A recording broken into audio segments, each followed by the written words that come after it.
ربك هو الخلاق العليم ولقد آتيناك 7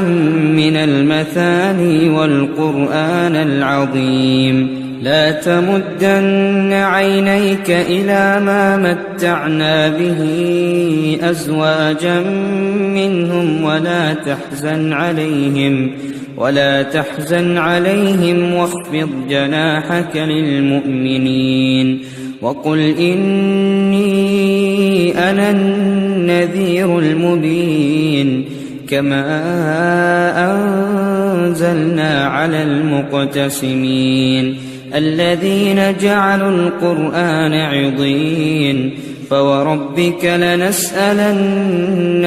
أجمعين عما كانوا يعملون فاصدع بما تؤمر وأعرض عن المشركين إنا كفيناك المستهزئين الذين يجعلون مع الله إلها آخر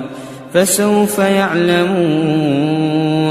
ولقد نعلم أنك يضيق صدرك بما يقولون فسبح بحمد ربك وكن من الساجدين واعبد ربك حتى يأتيك اليقين.